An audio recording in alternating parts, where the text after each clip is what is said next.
3 blood-soaked bodies were lying in the middle of the house. All 3 had been killed by gunshots. One had been killed by 2 gunshots to the chest, with the bullets hitting directly from the front. The second one was shot from behind at the front door of the house. The condition of the body indicated an attempt to escape, but the killer showed no mercy and killed them with a precise shot to the back of the head. And the condition of the third body was the most horrifying of all. The bullet impact was such that parts of the face were shattered. This terrifying crime occurred on the evening of Sunday 19th of Esfand 1403 in a small town near Isfahan. Hello friends, welcome to the Confession channel. You are watching and listening to another case from our video series, the Chernihiv family massacre case. If you're interested in confession reports from criminal cases, we'd be happy if you subscribe to the channel and hit the bell next to it so you don't miss new videos. The case of this crime on the evening of Sunday, the 19th of Esfand 1403 in one of the dusty and calm alleys of Chernihiv. It opened. Chernihiv is a small town in the Lenjan district of Isfahan province. 3 bodies were found in the home of a middle-aged man known as Karbalai Nader. And it was the cries of that same Karbalai Nader that brought the neighbors running. In his house, faced with a disaster. The house had turned into a sea of blood, and there were also 3 mangled corpses in the house. None of the neighbors had heard the sound of gunfire. Only one of the neighbors said she heard Shahin Khanum's scream, which quickly stopped. About 1 hour later, Karbalai Nader came from outside and was faced with a disaster at his house. Shahin ibn Ali was the one whose screams a neighbor reported hearing. Nader Rafi's wife, or Karbalai Nader, he was killed by 2 gunshots to the chest. According to the forensic report, the bullets hit the vital arteries of his heart, killing him instantly. But the question was how the sound of the gunshots was heard. Wasn't it? This big question was answered with the presence of police officers and the special criminal judge at the murder site.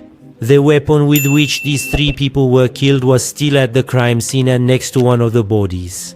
Was lying there, a handgun with a silencer. Meaning it was as if the killer had thought of everything and knew what crime they were about to commit.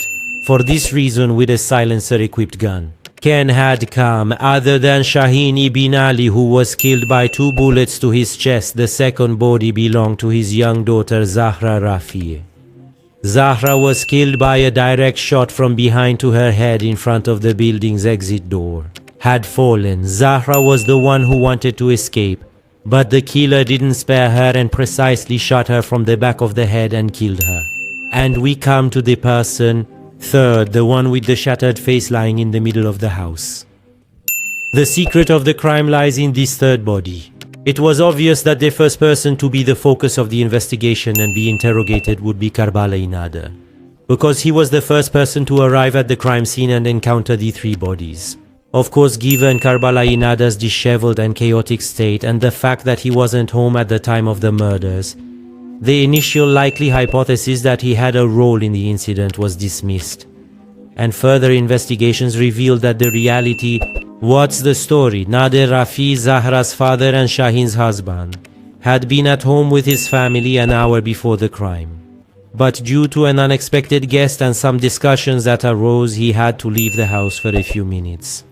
And when he returned, he found this horrifying scene.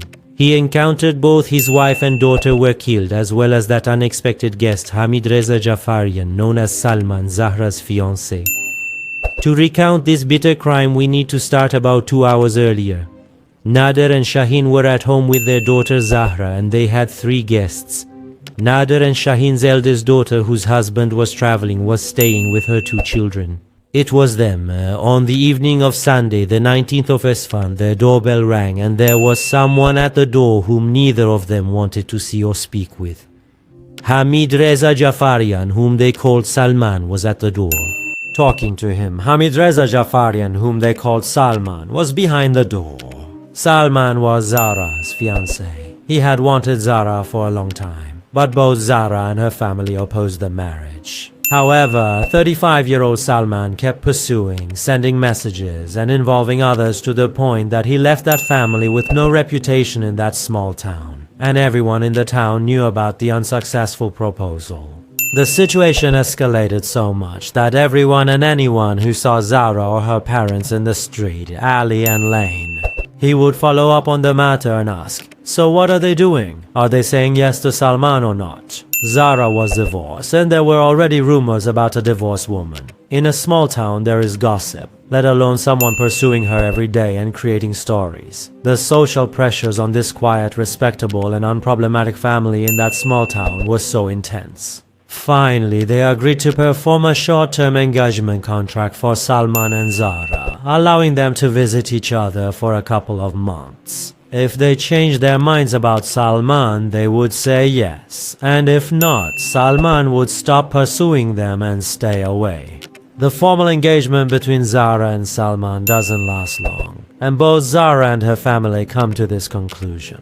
Salman is not mentally healthy and does not have psychological stability and cannot manage himself. Control himself, that's why they end the relationship and also ask Salman to forget about Zahra and leave them. To give up, but he is not one to back down easily. Until that dark day arrives, that is the 19th of Esfand, when Salman shows up at their house uninvited and wants for the last time to speak with Zahra. To talk, he enters the house when, in addition to Zahra's parents, her older sister and her 2 children are there. Salman joins in their conversation and argument gets escalated. Both Salman is angry and Karbala nada. To prevent something bad from happening, Zahra's mother asks her husband to take the eldest daughter and her children to their home so they can also talk with Salman or beat them. Shahin ibn Ali wanted to calm the situation so nothing bad would happen. But he didn't know that Salman had come to hear the final answer. Either it's a yes, and they should give Zahra to him, or it's a no, and if it's a no, he has a terrifying plan in mind and wants to execute his plan.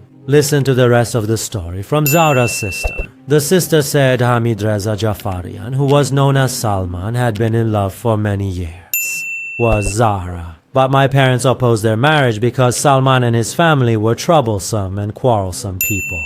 Zahra got married and moved to one of the nearby villages. However, since they didn't have children, they separated and Zahra returned to my father's house. After Zahra's return, Salman, who was still single, pursued Zahra again. Even though again agreeing to marriage, we weren't present, but he involved so many intermediaries that they agreed to get engaged. However, Zahra soon came and said she wasn't ready for this marriage because Salman wasn't normal. He was aggressive and irritable, and he scared her. On Sunday, the 19th of Esfand, when Salman learns that Zahra wants to break off the engagement, he goes there to find out. "What's going on?" the sister says. After Salman made a commotion, my mother said, "My children seeing a fight. They are scared, that's why they asked my dad to take me home, and when my dad returned, he saw that Salman had killed my sister and mother, and then himself.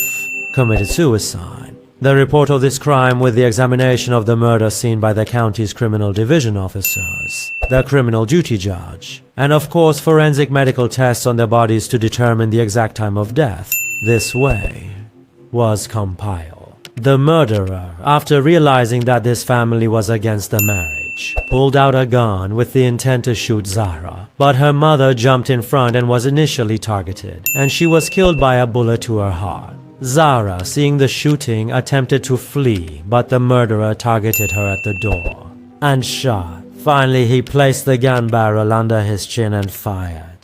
That's all. Thank you for being with us until now. Please share your comments with us below this page. And if you haven't yet subscribed to our channel, support our activities by subscribing.